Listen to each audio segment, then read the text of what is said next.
उत्तर प्रदेश लोक सेवा आयोग यानी Uttar Pradesh public service commission ने पीसीएस की प्रारंभिक परीक्षा 2024 और आरओ एआरओ की प्रारंभिक परीक्षा की तारीखें घोषित कर दी हैं। इस बार आयोग ने परीक्षाओं को 2 दिन में कराने का निर्णय लिया है। पीसीएस की प्रारंभिक परीक्षा 2 दिन में कराई जाएगी और ये 7 और 8 दिसंबर को दो पालियों में होगी, जबकि आरओ एआरओ प्री की परीक्षा 22 और 23 दिसंबर को होनी है। अब जब से तारीखें लागू हुई हैं और जब से नई व्यवस्था लागू की गई है, तब से प्रयागराज में छात्रों का गुस्सा भड़क गया है। नई व्यवस्था यह है कि साहब अब ये परीक्षाएं 1 दिन के बजाय 2 दिन में कराई जाएंगी, यानी 2 शिफ्ट में कराई जाएंगी। और दूसरा कि जब 2 दिन में कराई जाएंगी तो यूपी पब्लिक सर्विस कमीशन ने पहले ही कह रखा है कि उसमें नॉर्मलाइजेशन की प्रक्रिया को अपनाया जाएगा, यानी मानकीकरण की प्रक्रिया को अपनाया जाएगा। बस यूपी पब्लिक सर्विस कमीशन की 2 परीक्षाएं जो पीसीएस की है और आरओ एआरओ की, इसमें अभी तक एक ही दिन में परीक्षा होती थी, एक ही शिफ्ट में परीक्षा होती थी और नॉर्मलाइजेशन लागू नहीं था। लेकिन अब नोटिफिकेशन के जरिए ये 2 परीक्षाएं 2 अलग अलग दिनों में होंगी और इसमें भी नॉर्मलाइजेशन को लागू किया जाएगा। बस इसी बात को लेकर के छात्र नाराज हैं। प्रयागराज में आयोग के गेट पर महाआंदोलन शुरू हो गया है। इन प्रतियोगी परीक्षाओं के अभ्यर्थी बड़ी संख्या में आयोग के गेट पर लगातार अपना आक्रोश जता रहे हैं। इनके विरोध की 2 बड़ी वजह है जो अभी हमने आपको बताई है।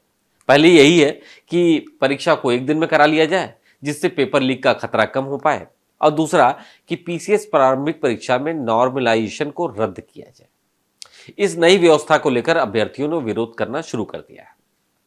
प्रतियोगी अभ्यर्थी अपना विरोध जताने के साथ साथ स्केलिंग और नॉर्मलाइजेशन व्यवस्था को लेकर के भी खूब नाराजगी जाहिर कर रहे हैं। अभ्यर्थियों ने मांग करते हुए कहा है कि आयोग के स्तर से आयोजित की जाने वाली भर्ती परीक्षा पीसीएस और आरओ एआरओ के प्रीलिम्स चरण को एक ही दिन में एक ही पाली में कराया जाए।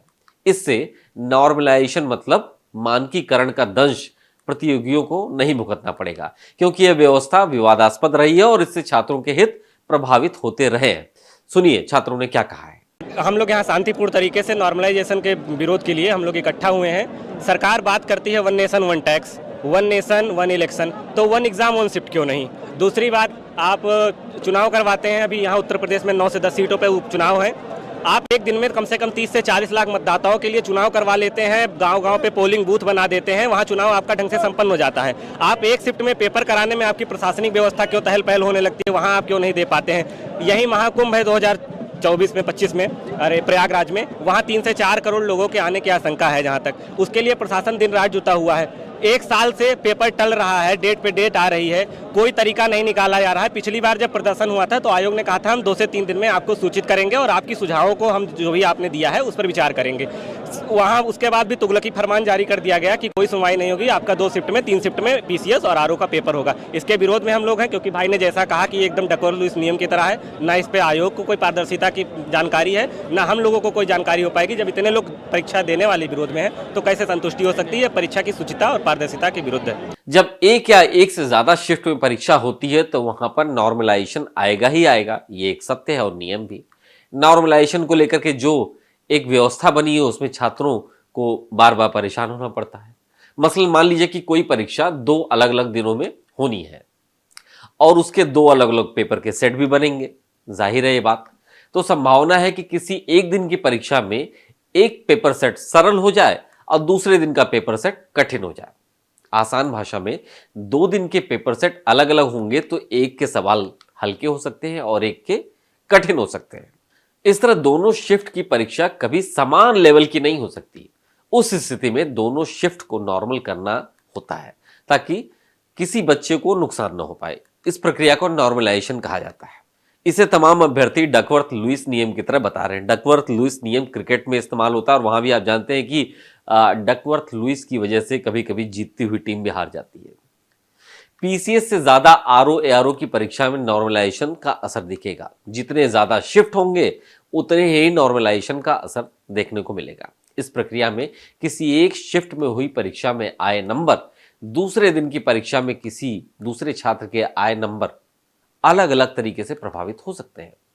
मतलब एक ही परीक्षा में किसी एक का नुकसान तो किसी एक का फायदा, यानी इक्वल प्लेइंग फील्ड यहां पर नहीं बन पा रही है और यही बात छात्रों को परेशान कर रही है। अब इसी बात को लेकर के उत्तर प्रदेश में प्रयागराज में प्रतियोगी परीक्षाओं की तैयारी कर रहे छात्र सड़कों पर विरोध प्रदर्शन कर रहे हैं। उनका कहना है कि लोक सेवा आयोग के नॉर्मलाइजेशन सिस्टम का तरीका निष्पक्ष नहीं है। हाल ही में उत्तर प्रदेश लोक सेवा आयोग ने प्रतियोगी परीक्षाओं में नॉर्मलाइजेशन सिस्टम लागू करने को लेकर के एक नोटिस जारी किया था, जिसमें बताया गया कि अगर कोई परीक्षा 2 या 2 से ज्यादा दिन तक चलेगी तो उसका मूल्यांकन परसेंटाइल के आधार पर किया जाएगा। लेकिन अगर एक ही दिन में वो परीक्षा संपन्न होती है तो उसमें नॉर्मलाइजेशन सिस्टम लागू नहीं होगा। किसी परीक्षा में पेपर कितना कठिन है, इसके हिसाब से अंक का निर्धारण करने को नॉर्मलाइजेशन सिस्टम कहते हैं। इस सिस्टम के माध्यम से परीक्षा में मिले अंकों के आधार पर कैंडिडेट्स का प्रतिशत स्कोर निकाला जाता है। दरअसल परीक्षा के हर पेपर के लेवल में थोड़ा बहुत अंतर हो सकता है। इसी अंतर को खत्म करने के लिए ये सिस्टम लागू किया जाता है। प्रतियोगी परीक्षाओं की तैयारी कर रहे छात्रों का कहना है कि पीसीएस परीक्षा में अक्सर ऐसा होता रहता है कि गलत प्रश्न भी आ जाते हैं। इससे पहले के कई सालों में ऐसा हो चुका है। ऐसे में पहली शिफ्ट की तुलना में दूसरे शिफ्ट में पूछे गए प्रश्न अधिक गलत हो गए तो कैंडिडेट्स को कैसे पता चलेगा कि उन्हें कितने अंक मिले हैं, क्योंकि परसेंटाइल को किसी शिफ्ट में शामिल हुए छात्रों की संख्या के आधार पर निर्भर करेगा।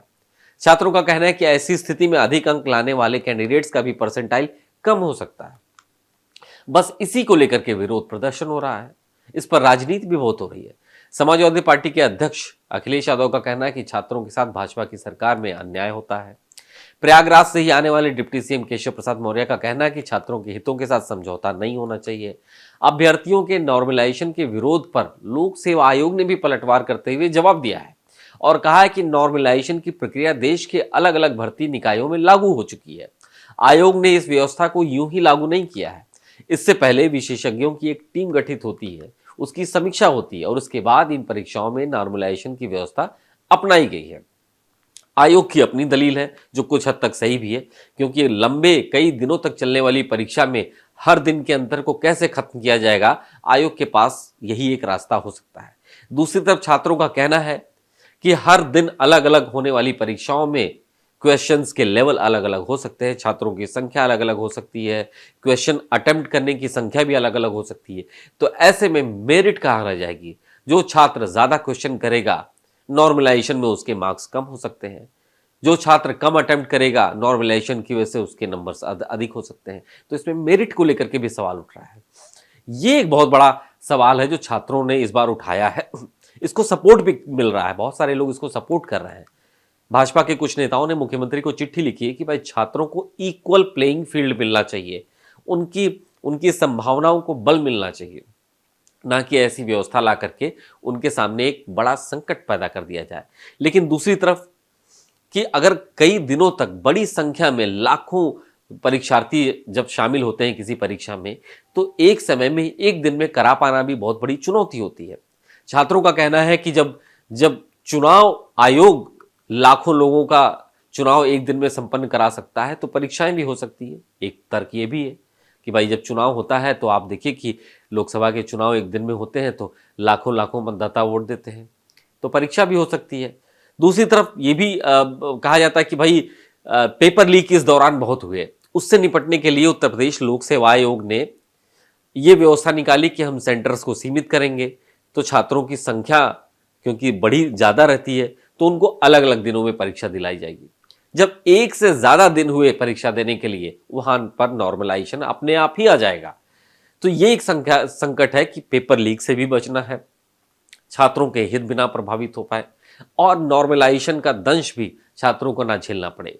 इसमें सबके अलग अलग पहलू हैं, सबके अलग अलग दलीलें हैं और इन्हीं सबको लेकर के इस समय छात्र प्रयागराज में इकट्ठा हो गए हैं।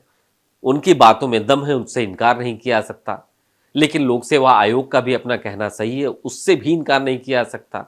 और इन सब के बीच में जो नकल माफिया हैं, जो पेपर लीक कराते हैं, उन्होंने इस पूरे सिस्टम पे जिस तरीके से चोट पहुंचाई है, उसका असर छात्रों को परीक्षा देने से पहले और परीक्षा देने के बाद दोनों ही बारों में झेलना पड़ता है। बहरहाल आपको क्या लगता है कि ये नॉर्मलाइजेशन सिस्टम सही है या नहीं? परीक्षाएं एक दिन में हो सकती हैं या नहीं? आपको क्या लगता है? कमेंट करके जरूर बताइए और देखते रहिए डेली लाइन।